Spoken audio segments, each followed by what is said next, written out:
Hi everyone, my name is Will. Thank you for tuning into my channel, Your Spiritual Will. Today we're going to be talking about Ascension, what it is and why it's important. And I'm sure that most people have heard the term Ascension before, used in social media posts, memes, YouTube videos, and just in casual conversation. And you might not know what this is. I know I didn't until about a year ago. And that's when I found out what Ascension actually was. So if you don't know what Ascension is, don't worry. That's what we're going to be covering in this video. So we need to know what Ascension actually is before we can know why it's important. And Ascension is a change in consciousness or awareness. It is the conscious evolution of an individual, a society, or a planet. And there are really two things you need to understand before we move any further in discussing what Ascension is. And there are two things you need to know about yourself and the world around you. So number one, we are multidimensional. And our reality around us, our world, our universe is also multidimensional.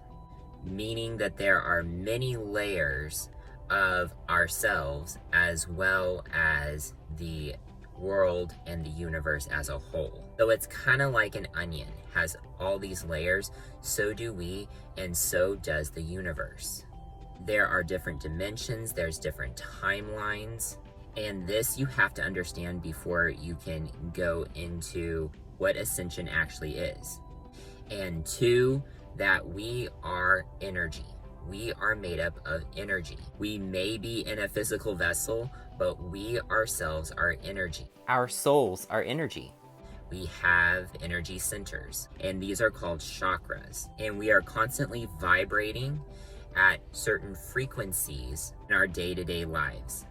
Now that we covered that, let's move on. So Ascension is the transition from base consciousness to unity consciousness. Now, the difference between base consciousness and unity consciousness is base consciousness is this 3D reality. It's this third dimension.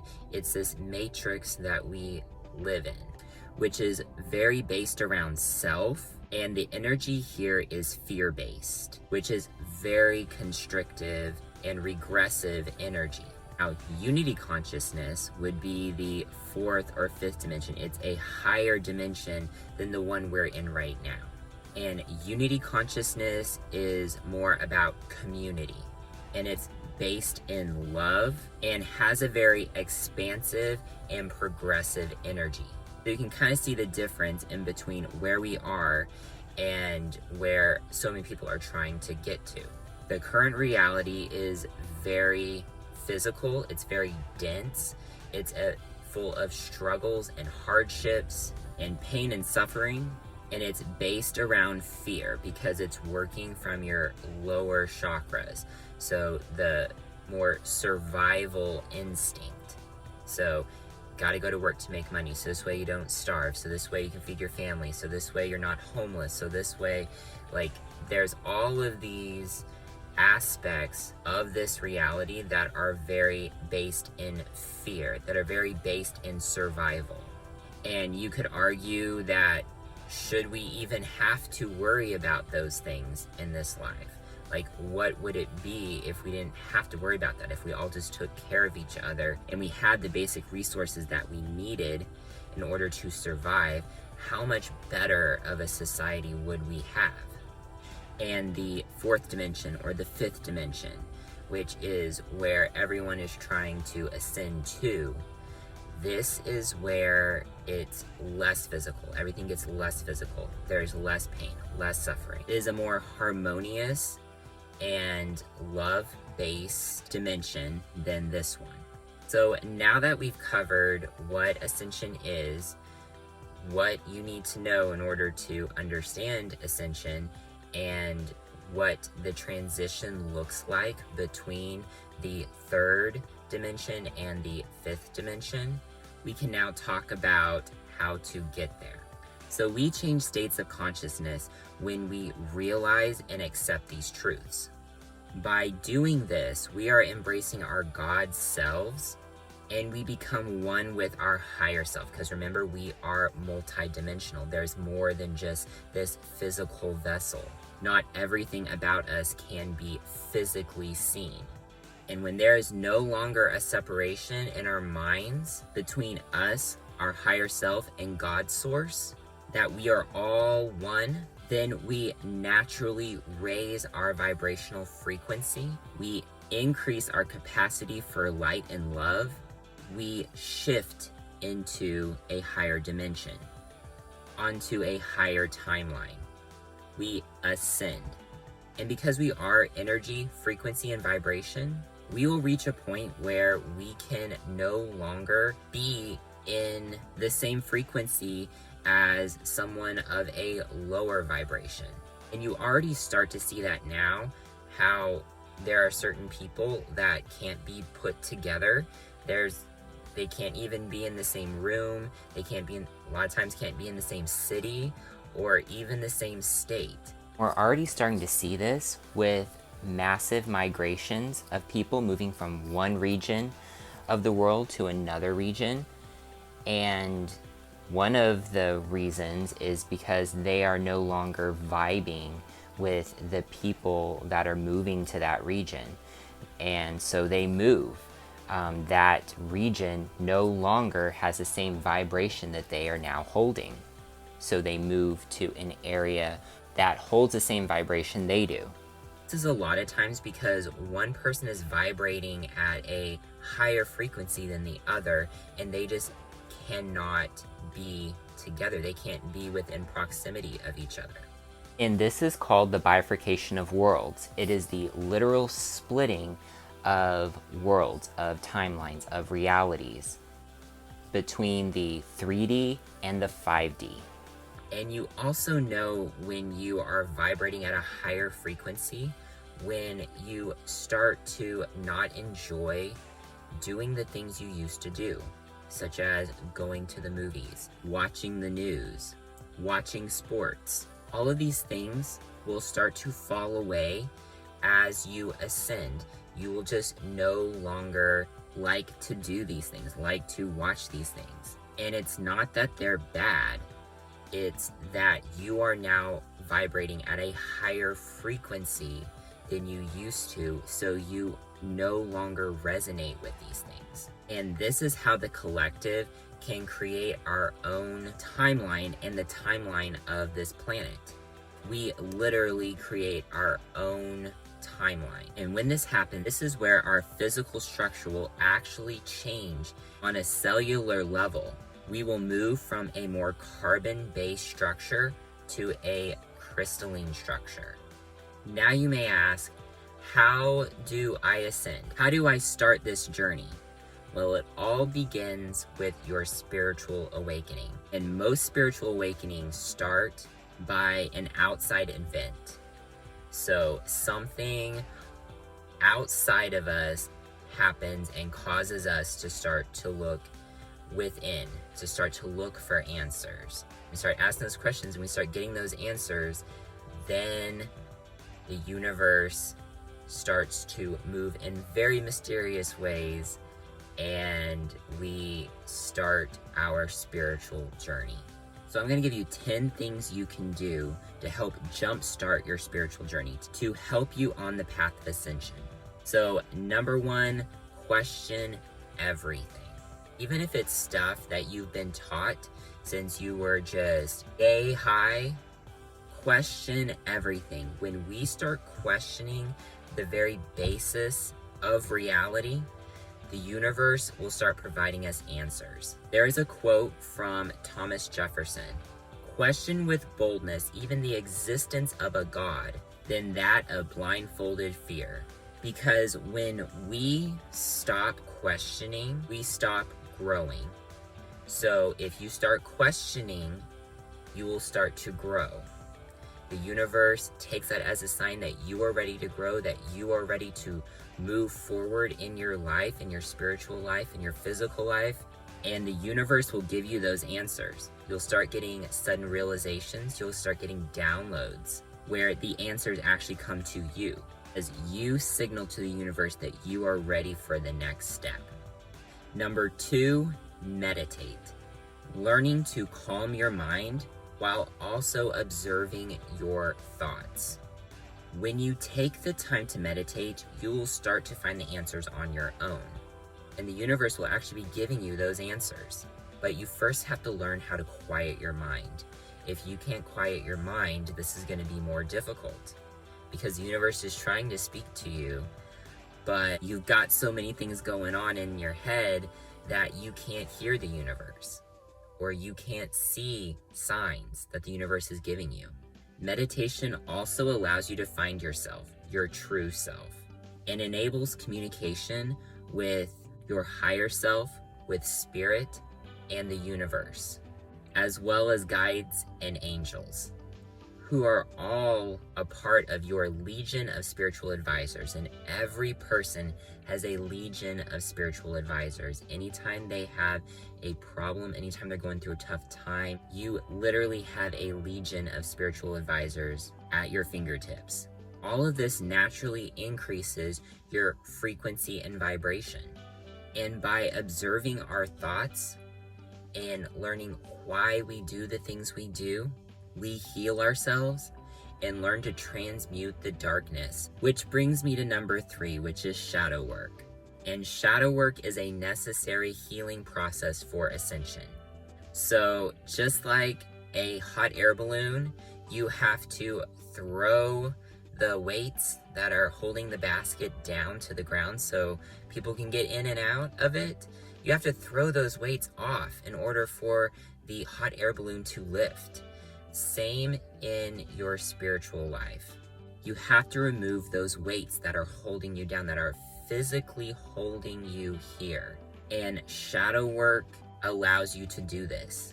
Shadow work is the process of working through trauma and trauma responses, and even past life trauma, and finding the reason why you do the things you do, why you say the things you say, what you think about yourself, what is your self-image. And all of this shadow work is healing to our physical, mental, emotional, and spiritual bodies. Number 4, be aware of your thoughts and emotions. Because if you can control and transmute the darkness before we become one with it, we can stop creating trauma that we then have to do shadow work for. And we can start to consciously shift our thoughts to positive, light-filled, love-based thoughts that increase our frequency and vibration. And journaling is a great way to do this. And I know not everyone likes to write. I don't particularly like to write either. So even keeping a video journal is great too. So physical journal, like writing it all out, or even a video journal. Both are excellent ways to journal. So this way you can observe your own thoughts and emotions on a daily basis. Number 5, eat healthier. We are what we eat. What you put into your body is a direct reflection of your overall health. Keeping a healthy in, healthy out mindset will help you to make better choices. Increasing water, fruits, vegetables, decreasing your consumption of caffeine, sugar, and fats. Doing this will help to increase your vibration and frequency, so there aren't any physical weights weighing you down on your ascension path. Because when we're healthy, we are vibrating at our very highest. When we're sick or not feeling well, we are vibrating at a very low level. So make sure to make the choices each day to eat healthier so you can help maintain your higher state of vibration. Number 6, adequate sleep. And this totally depends person to person, but generally 4 to 5 hours of sleep is not enough for a grown adult. 6 to 8 hours is optimal for a grown adult to help support our physical, mental, and emotional well-being. And if you're not sold on this, you might want to ask yourself, would you allow a child to only get 4 hours of sleep a night? Be awake for 20 hours and only get 4 hours of sleep? No, you would tell that child to go to bed. So if it's not okay for your child that you're watching out for his or her well-being, then why is 4 hours okay for you, whose health depends on being able to take care of that child? Food for thought. Number 7, exercise. Movement is key. Now, I don't mean go hop on a treadmill and run 5 miles a day. I'm not saying that. What I'm talking about is movement. A lot of people don't get the exercise that they need. They get up, they go to work, they come home from work, they spend some time resting on the couch before they go to bed. And that's their physical activity for the day. That's not enough movement to keep your energy centers balanced. Because we are energy, we want to help keep our chakras, our energy centers, balanced and unblocked. And we don't want any stagnant energy within us, because that manifests in the physical as physical symptoms. Oh, stomach problems, joint issues, anxiety, depression, worry, frustration, anger, sadness.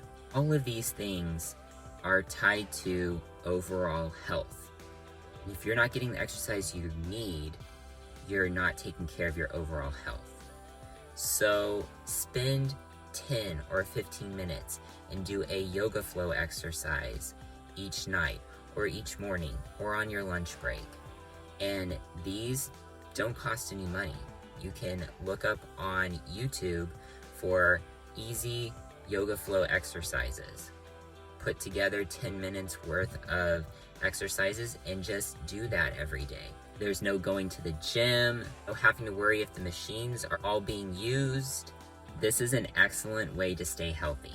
Number 8, create. It's nice when things work out that way, isn't it? Anyways, make the time to create, because when we create, we are vibrating at our highest frequency and vibration. So find something that you enjoy, but also get lost in. Like, you literally lose track of time. Because when you lose track of time, that means that you really enjoy doing this. So singing, dancing, painting, drawing, writing, building things, anything that is relaxing and you like to do and get lost in it, do more of that. Make time to do those things. Number 9, spend time in nature. It is so important that we spend time in nature. And I know for a lot of people, they don't have a backyard. That's okay. Find a park, find some grass, take off your shoes, put your feet on the bare grass. When we do this, we become grounded. We ground our energy. So when we're anxious, worried, frustrated, we're in our heads, doing this can be very, very beneficial because it allows us to ground that energy, to come back down to earth. So if you live in the city, find a city park, find a walking trail. Spend some time in nature, at least once a week, at the very absolute minimum, but optimally it should be done on a daily basis. But at least once a week to help ground that energy. So whatever day you have off, take that day, go to a park. If you have kids, take them to the park. Let them play on the playground while you take your shoes off and sit on the bench, put your feet in the grass. Ground that energy, because it will help raise your vibration and frequency. And last but not least, number 10, crystals. So I wear crystals every day, either on a necklace, on a bracelet, but I put them last because I knew if I put them first, then a lot of people would stop watching the video right there and not listen to the rest and just go buy some crystals. And that's not what I wanted. Crystals are a tool, but they are not a silver bullet. They should not be used to replace all of these other things that you should be doing at the same time. Crystals can help raise your vibration and fill you with light and love, but it should be part of your daily spiritual regimen, not the only part. So quartz, just plain clear quartz, is a very high vibrational, very clean energy to have on. And for those that don't mind a lot of energy, really high vibrational energy, there's Moldavite. But if you want more information about Moldavite, check out my Moldavite video before you buy any Moldavite, because I want you to know what you're getting into with Moldavite. Now I want to say that there is no set amount of time of how long Ascension can take.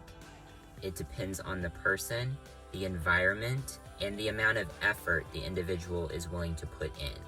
It also depends on the amount of trauma and healing that needs to take place. And don't forget about the shadow work. And all of this might seem like a lot, but as long as you're willing to accept new ideas and concepts, then half the battle is over. Our ego will keep us from being able to accept new ideas and concepts. It's that old programming from this 3D matrix that we still have running in the background. And we are ascending, and so is the earth. But there is not a timetable for the earth's ascension. It could be tomorrow, it could be 50 years from now. It totally depends on the individual. Because when we work on ourselves and we ascend into a higher state of vibrational frequency, we help to raise the frequency of the collective. But it's when we reach this critical mass that the earth will shift consciousness. We will be shifted into a new earth, the 5D reality. It depends on our own individual frequency and vibration. Keep this in mind when you hear a negative story about a negative situation, and don't feed into the energy of it, because when we feed that energy, whatever we feed becomes bigger. So if we feed thoughts of going to war, it's going to make that reality bigger. If we deprive it of our personal energy, then we deprive it from actually happening into the physical. Because when we deprive, a lot of times, these planned crises of the energy necessary for it, we allow these crises to collapse on themselves, and then they disappear. Just like those news stories that were so important last week, that are no longer important this week. It's how much are we going to feed that crisis beast?